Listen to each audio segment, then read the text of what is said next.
അസ്സലാമു അലൈക്കും വറഹ്മത്തുള്ളാഹി വബറകാതുഹു. അൽഹംദുലില്ലാഹി വസ്സലാത്തു വസ്സലാമു അലാ റസൂലില്ലാഹി വഅലാ ആലിഹി വസഹ്ബിഹി അൽ ഫായിസീന ബിറളില്ലാഹി അമ്മാ ബഅദ്. സഹോദരങ്ങളെ, സൂറത്ത് നജ്ം 53-ാമത്തെ സൂറ.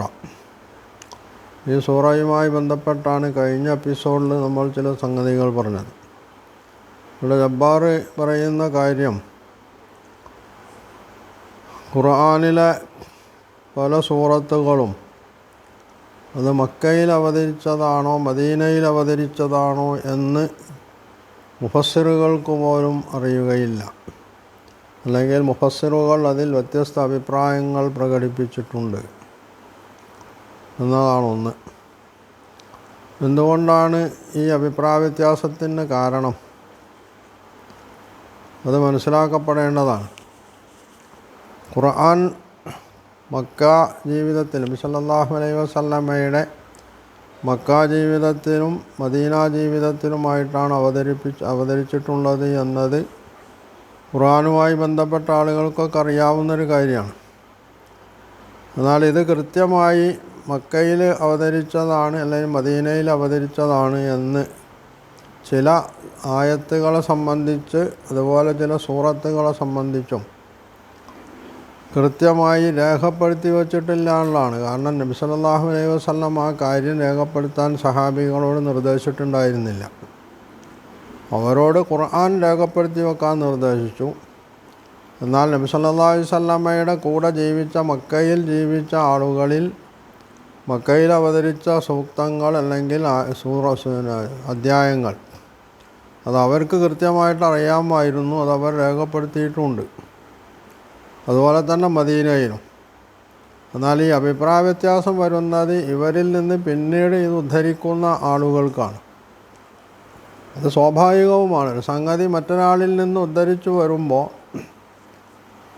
ചില ആളുകളെ സംബന്ധിച്ചിടത്തോളമെങ്കിലും ചില സംശയങ്ങൾ അല്ലെങ്കിൽ ചില ഓർമ്മക്കുറവുകളൊക്കെ ഉണ്ടാവാം. അതുപോലെ തന്നെ ചില ആയത്തുകൾ മക്കയിൽ അവതരിച്ചതാണ് എന്ന് ചില സൂറത്തുകളിലെ ആയത്തുകളെ സംബന്ധിച്ച് പറയുമ്പോൾ ഇത് കേൾക്കുന്ന ആൾ തെറ്റിദ്ധരിക്കാനും സാധ്യതയുണ്ട്.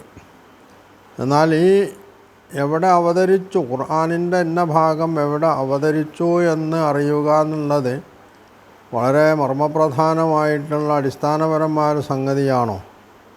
അല്ല എന്നതാണ് വസ്തുത. പരമാവധി അതറിയാൻ ശ്രമിക്കുക എന്നുള്ളത് ആവശ്യമാണ്. അപ്പോഴാണ് ഖുർആനിൻ്റെ അവതരണ പശ്ചാത്തലം മനസ്സിലാക്കുമ്പോഴാണ് ആ സംഗതി എന്തുമായി ബന്ധപ്പെട്ടു എന്ന് അറിയാൻ കഴിയുക.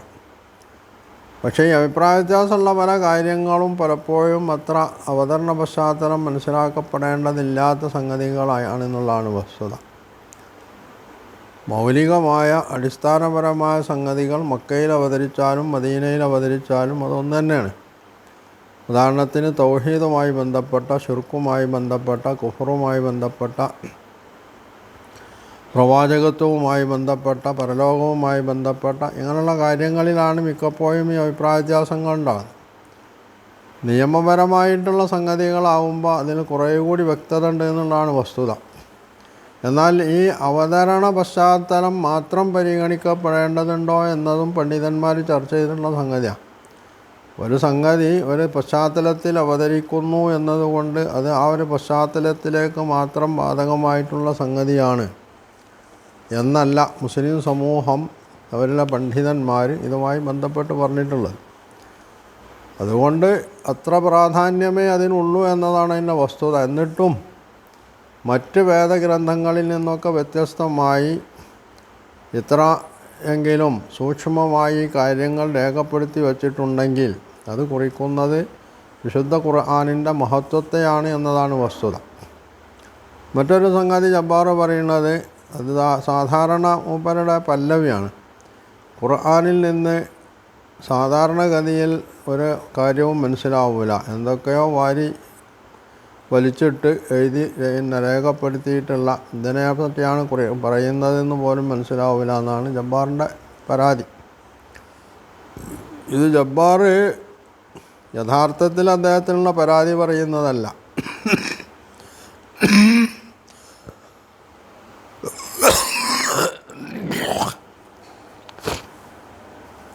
ജബ്ബാറിനെ സംബന്ധിച്ചിടത്തോളം അതങ്ങനെ ആയി കാണണം എന്നത് ജബ്ബാറിൻ്റെ ഒരു ആഗ്രഹം. അദ്ദേഹം തൻ്റെ ആഗ്രഹം പറയുക മാത്രമാണ് ചെയ്യുന്നത്. കഴുതക്കാമം കരഞ്ഞു തീർക്കുക എന്നാണല്ലോ ചൊല്ല്. എന്നതുപോലുള്ള ഒരു പറഞ്ഞു തീർക്കലാണ് യഥാർത്ഥത്തിൽ ജബ്ബാറിൻ്റെ ഭാഗത്തു നിന്നുണ്ടാവുന്നത്. അല്ലാതെ ഒരു സാമാന്യ മനുഷ്യനെ സംബന്ധിച്ചിടത്തോളം ഖുർആനെന്നല്ല, ഏത് ഗ്രന്ഥമായിരുന്നാലും ആ ഗ്രന്ഥം ആര് എഴുതി, ഏത് പശ്ചാത്തലത്തിൽ എഴുതി, അല്ലെങ്കിൽ അതിലെ വിഷയം എന്താണ്, ഇത് മനസ്സിലാക്കിയിട്ടാണ് ആരും പുസ്തകം വായിക്കുക. വിശേഷിച്ചും മതഗ്രന്ഥങ്ങളാകുമ്പോൾ ആ മതഗ്രന്ഥങ്ങൾ ഏത് കാലഘട്ടത്തിൽ ആർക്ക് അവതരിച്ചു, ആരൊക്കെ അത് രേഖപ്പെടുത്തി വച്ചു എന്നതും മനസ്സിലാക്കപ്പെടുന്ന സംഗതിയാണ്. വിശുദ്ധ ഖുർആനെ സംബന്ധിച്ചിടത്തോളം ഈ അവതരണ പശ്ചാത്തലമോ അതുപോലുള്ള സംഗതികളൊന്നും മനസ്സിലായില്ലെങ്കിൽ പോലും ഖുർആനിലെ ഏതൊരു സൂറത്തും അതായത് അധ്യായവും ആ അധ്യായത്തിൽ എന്താണ് മൊത്തത്തിൽ പറയുന്നത് എന്ന് ഏതൊരു സാമാന്യ ബുദ്ധിക്കും മനസ്സിലാക്കാൻ കഴിയുന്ന സംഗതിയാണ്. ജബ്ബാർ വെറുതെ പിച്ചും പേയും പറഞ്ഞുകൊണ്ട് ആർക്കും മനസ്സിലാവില്ല എന്ന് പറയാമെന്നുള്ളതല്ലാതെ ലോകത്ത് ജബ്ബാറിനെ പോലുള്ള ഖുർആനിനെ അവഹേളിക്കാൻ മാത്രം രംഗത്തിറങ്ങിയിട്ടുള്ള യുക്തിവാദികളല്ലാത്ത, അതും എല്ലാ യുക്തിവാദികളും പറയുന്നുമില്ല, ജബ്ബാറിനെ പോലെ ഖുർആനെ അവഹേളിക്കാൻ മാത്രം വേണ്ടി ഇറങ്ങിയിട്ടുള്ള ഇതുപോലുള്ള യുക്തി വിരോധികളായിട്ടുള്ള ആളുകൾക്ക് മാത്രമേ ആ രീതിയിലുള്ള പരാമർശം ഖുർആനെ സംബന്ധിച്ച് പറയാൻ കഴിയൂ, പറഞ്ഞിട്ടുള്ളൂ എന്നുള്ളതാണ് വസ്തുത. ഇത്തരക്കാരെ മാറ്റി നിർത്തി ഏത് സാമാന്യ മനുഷ്യനെടുത്താലും അയാൾ വേറൊന്നും ചിന്തിക്കുന്നില്ല, അല്ലെ പഠിക്കുന്നില്ല എന്ന് വെക്കുക.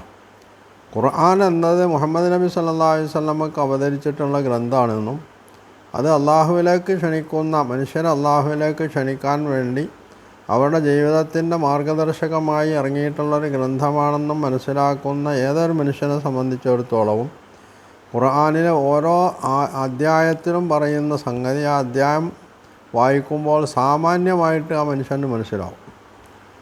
സാമാന്യ മനുഷ്യന്മാർക്ക് അത്രേ മനസ്സിലാവേണ്ടതുള്ളൂ. അഗാധജ്ഞാനമുള്ള ആളുകൾക്കാണ് ഖുർആനിൻ്റെ ആഴത്തിലുള്ള പഠനവും അതിൽ നിന്ന് കൂടുതൽ ആശയങ്ങളും നിയമങ്ങളുമായൊക്കെ നിർദ്ധാരണം ചെയ്തെടുക്കുക എന്നൊക്കെ ഉള്ളത് വരുന്നുള്ളൂ. സാധാരണക്കാരെ സംബന്ധിച്ചിടത്തോളം അങ്ങനെ ഒരു ആവശ്യം വരുന്നില്ല. അവർക്ക് സാമാന്യ മനസ്സിലാക്കിയാൽ മതി. ഇതുപോലും അംഗീകരിക്കുന്നില്ല എന്നതാണ് ജബ്ബാറിൻ്റെ ഏറ്റവും വലിയ പരാജയം എന്ന് പറയുന്നത്. ആ പരാജയം ജബ്ബാർ സ്വയം ഏറ്റുവാങ്ങുന്നതാണ്. അതിൽ നിന്ന് രക്ഷപ്പെടണം, വിജയിക്കണം എന്നുള്ള യാതൊരു ചിന്തയും ജബ്ബാറിനില്ലാത്തത് കൊണ്ടാണ് ജബ്ബാർ ഇതിങ്ങനെ ഇടയ്ക്കിടയ്ക്ക് പറഞ്ഞുകൊണ്ടിരിക്കുന്നത്. ഇനി ജബ്ബാർ പറയുന്നത് ഈ സത്യം ചെയ്ത് പറയേണ്ടി വരുന്നത് ദൈവത്തിൻ്റെ ഗതികേടാണെന്നാണ്.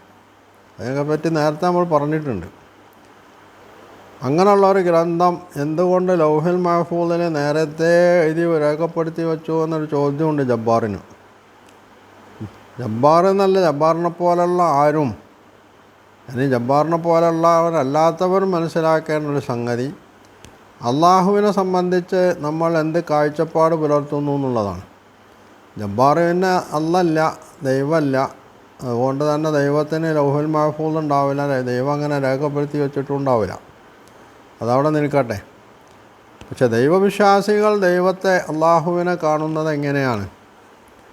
അത് അള്ളാഹു സർവജ്ഞനാണ് എന്നത് മാത്രമല്ല, അള്ളാഹു ഈ പ്രപഞ്ചത്തിൽ സംഭവിക്കുന്നതും സംഭവിച്ചിട്ടുള്ളതും സംഭവിക്കാനിരിക്കുന്നതുമായ എല്ലാ കാര്യങ്ങളും അത് സംബന്ധിച്ച് അള്ളാഹുവിന് കൃത്യമായിട്ടുള്ള ഒരു പ്ലാനുണ്ട്, രേഖയുണ്ട് എന്ന് വിശ്വസിക്കുന്നവരാണ് അള്ളാഹുവിൽ വിശ്വസിക്കുന്ന ഏതൊരു മനുഷ്യനും. അല്ലെങ്കിൽ മൊത്തത്തിൽ തന്നെ ദൈവത്തിൽ വിശ്വസിക്കുന്ന ആരും തന്നെ അംഗീകരിക്കുന്നൊരു സംഗതിയാണ്. അതുകൊണ്ടാണ് ലൗഹുൽ മഹ്ഫൂദിൽ ഇതൊക്കെ രേഖപ്പെടുത്തി വച്ചിട്ടുണ്ട് എന്ന് പറയുന്നത്. എന്നാൽ ലൗഹുൽ മഹ്ഫൂദിൽ രേഖപ്പെടുത്തി വച്ചു എന്നതുകൊണ്ട് മനുഷ്യൻ ഇതിനെ സംബന്ധിച്ച് ചിന്തിക്കുകയോ പഠിക്കുകയോ ചെയ്യേണ്ടതില്ല എന്നും, താൻ ലൗഹുൽ മഹ്ഫൂദിൽ എങ്ങനെയോ രേഖപ്പെടുത്തി വച്ചിട്ടുണ്ട്, അതിനനുസരിച്ച് താൻ അവിടേക്ക് എത്തിപ്പെട്ടുകൊള്ളും എന്നും മനുഷ്യൻ ചിന്തിക്കുകയും ആ നിലക്ക് അവൻ മുമ്പോട്ട് പോവുകയും ചെയ്യാനുള്ളത് മനുഷ്യൻ എന്നുള്ള നിലക്ക് അള്ളാഹു അവന് നൽകിയ അവൻ്റെ ബുദ്ധി, ചിന്താശക്തി, അതുപോലെ തന്നെ തിരഞ്ഞെടുപ്പിനുള്ള സ്വാതന്ത്ര്യം എന്നിത്യാദി സംഗതികളുമായി പൊരുത്തപ്പെടുന്നതല്ല. മനുഷ്യനെ അള്ളാഹു സൃഷ്ടിച്ചു, അവന് സന്മാർഗവും ദുർമാർഗവുമൊക്കെ വേർതിരിച്ച് മനസ്സിലാക്കാനുള്ള കഴിവും യോഗ്യതയൊക്കെ നൽകി എന്ന് മാത്രമല്ല, ആ സന്മാർഗ ദുർമാർഗങ്ങൾ അവൻ്റെ മുമ്പിൽ അവൻ വ്യക്തമാക്കുകയും ചെയ്തു. ഇതിനെ സംബന്ധിച്ചാണ് ഖുർആനു ഫഹദൈനാഹുൻ നജ്ദൈൻ, രണ്ട് വ്യക്തമായിട്ടുള്ള മാർഗങ്ങൾ നമ്മൾ അവൻ്റെ മുമ്പിൽ തുറന്നു വച്ചിട്ടുണ്ട്, അല്ലെങ്കിൽ അവന് നാം അതിലേക്ക് വഴി കാണിച്ചിട്ടുണ്ട് എന്ന് ഖുർആൻ പറഞ്ഞിട്ടുള്ളത്. ഇത് അംഗീകരിച്ചുകൊണ്ട് ഏതാണ് ശരി ഏതാണ് തെറ്റ് എന്ന് ചിന്തിച്ച് പഠിച്ച് കണ്ടെത്താനുള്ള ബാധ്യത മനുഷ്യനുണ്ട്. എന്നാൽ ഈ ബാധ്യത നിർവഹിക്കാത്ത, അതിന് തയ്യാറാവാത്ത മനുഷ്യനെ സംബന്ധിച്ചിടത്തോളം അവൻ എന്താണ് പിന്നീട് അവനിൽ നിന്ന് സംഭവിക്കുക, അവൻ്റെ ഈ ലോകത്തുള്ള ജീവിതം എങ്ങനെ ആയിരിക്കും, ഭാവി മരണാനന്തര ജീവിതം എങ്ങനെ ആയിരിക്കും എന്നുള്ള കാര്യങ്ങളുമൊക്കെ അള്ളാഹുവിനറിയാം. അതവൻ രേഖപ്പെടുത്തി വെച്ചിട്ടുണ്ട് എന്നുള്ളതാണ്. അപ്പോൾ സന്ദർഭം വരുമ്പോൾ അള്ളാഹിനെ സംബന്ധിച്ചിടത്തോളം ഭാവി, ഭൂതം, വർത്തമാനം എന്നുള്ള ഒരു സംഗതിയില്ല. കാരണം അള്ളാഹു എല്ലാറ്റിൻ്റെയും സൃഷ്ടാവാണ്. അപ്പോൾ സ്വാഭാവികമായിട്ട് സമയത്തിൻ്റെയും സ്ഥലത്തിൻ്റെയും ഒക്കെ സൃഷ്ടാവാണ്. ഇതിൻ്റെ ഒക്കെ സൃഷ്ടാവായിട്ടുള്ള അള്ളാഹു, അതിനൊക്കെ അതീതനായിട്ടുള്ള അള്ളാഹുവിനെ സംബന്ധിച്ച് മനുഷ്യൻ്റെ മുമ്പിലുള്ള ഈ ത്രികാലം എന്ന് പറയുന്ന അവസ്ഥ ഇല്ലാനുള്ള. അതുകൊണ്ട് അള്ളാഹുവിൻ്റെ മുമ്പിൽ എല്ലാം തുല്യമാണ്. മനുഷ്യനെ സംബന്ധിച്ചാണ് ഈ യഥാർത്ഥത്തിൽ ഈ ഭൂതം, വർത്തമാനം, ഭാവി എന്നൊക്കെ പറയുന്നത്. അപ്പോൾ മനുഷ്യന് തോന്നും, എന്തിനാണ് പഠിച്ചവന് ഇതൊക്കെ ഇങ്ങനെ പണ്ടേ എഴുതി വെച്ചിട്ട് ഇപ്പോൾ എടുത്ത് പറയണതെന്ന്. അതാണ് ജബ്ബാറിനെ പോലുള്ള ആളുകൾക്ക് സംഭവിച്ചിട്ടുള്ളതും. ഈ സ്ഥലജല ബ്രഹ്മം എന്ന് പറയുന്നൊരു പ്രയോഗം ഉണ്ടല്ലോ, വെള്ളത്തിലാണോ അതുപോലെ കരയിലാണോ എന്ന് ബോധ്യമില്ലാത്തല്ല, ഉറപ്പില്ലാത്തൊരവസ്ഥ എന്നതുപോലെ മനുഷ്യനെ സംബന്ധിച്ചിടത്തോളം ഭൂതം, ഭാവി, വർത്തമാനം എന്നൊക്കെ പറയുന്നത് ഈ ബ്രഹ്മത്തിൽ അവൻ അകപ്പെടുന്നുള്ളത് സ്വാഭാവികമാണ്. അതിന് അള്ളാഹു അല്ല കുറ്റക്കാരൻ. അത് മനുഷ്യൻ്റെ പ്രകൃതിയുമായി ബന്ധപ്പെട്ട ഒരു സംഗതിയാണ്. ഈ പ്രകൃതിക്ക് അതീതനാണ് അള്ളാഹു. അതുകൊണ്ട് അള്ളാഹു അവൻ രേഖപ്പെടുത്തി വച്ചിട്ടുള്ള സംഗതി മനുഷ്യനാണ് പറയുന്നത് ഇത് പണ്ട് എഴുതി വെച്ചതാണ്, ഇപ്പോൾ ഈ വർത്തമാനകാലത്ത് അതെന്തിനു പറയുന്നു എന്നൊക്കെ ചോദിക്കേണ്ടി വരുന്നത് മനുഷ്യരെ സംബന്ധിച്ചിടത്തോളമാണ്. അപ്പോൾ ഇതൊരു ആപേക്ഷികമായിട്ടുള്ള സംഗതിയാണ്. അള്ളാഹുവിനെ സംബന്ധിച്ച് ഇങ്ങനെ ഒരു ആപേക്ഷികതയില്ല. അതുകൊണ്ട് ജബ്ബാറിനെ പോലുള്ളവർ ചോദിച്ചു പോകുന്നതിൽ ജബ്ബാറിനെ കുറ്റപ്പെടുത്തിയിട്ട് കാര്യമില്ല. പക്ഷേ ഈ വസ്തുത മനസ്സിലാക്കാൻ ജബ്ബാറിന് കഴിയണമായിരുന്നു. അയാളൊരു യുക്തിവാദിയാണ് എന്നതൊക്കെ ശരിയാണ്. യുക്തിവാദത്തോടൊപ്പം യുക്തിബോധവും കൂടി ഉണ്ടായിരുന്നെങ്കിൽ ജബ്ബാറിന് ഇത് ബോധ്യമാവുമായിരുന്നു. പക്ഷേ അദ്ദേഹം കേവലം യുക്തിവാദി ആയതുകൊണ്ട്, യുക്തിബോധമില്ലാത്തത് കൊണ്ടാണ് അദ്ദേഹം ഇങ്ങനെയൊക്കെ പറയേണ്ടി വരുന്നത്. അപ്പോൾ ഇവിടെ യഥാർത്ഥത്തിൽ അള്ളാഹുവിനൊരു ഗതികേടുമില്ല. മനുഷ്യന് മനസ്സിലാവുന്ന ഭാഷയിൽ അള്ളാഹു സംസാരിക്കുന്നു. അത് ആരോടാണോ യഥാർത്ഥത്തിൽ നേരിട്ട് ആദ്യഘട്ടത്തിൽ ഖുർആൻ സംസാരിച്ചിട്ടുള്ളത് ആ അറബികൾക്കത് മനസ്സിലായിട്ടുണ്ട്. അതുകൊണ്ടാണ് അവർ അതിനെ സംബന്ധിച്ച് ഒരു അപരാധിയും അല്ലെങ്കിൽ അധിക്ഷേപവും അല്ലെങ്കിൽ ഉന്നയിക്കാതിരുന്നതും അതിനെ വിമർശിക്കാതെ പോയിട്ടുള്ളതും ഒക്കെ. അവർ വിമർശിച്ചിട്ടുള്ളത് മറ്റ് ചില സംഗതികളാണ്. ഇതാണ് അതിലുള്ള വസ്തുത. പക്ഷേ ജബ്ബാറിനെ പോലുള്ള യുക്തിവാദികൾക്ക് അത് ബോധ്യമാവില്ല, മനസ്സിലാവില്ല. അത് ഖുർആനിൻ്റെയോ അള്ളാഹുവിൻ്റെയോ പ്രശ്നമല്ല, ഇവരുടെ യുക്തിയുടെ പ്രശ്നമാണ് എന്നതാണ് വസ്തുത.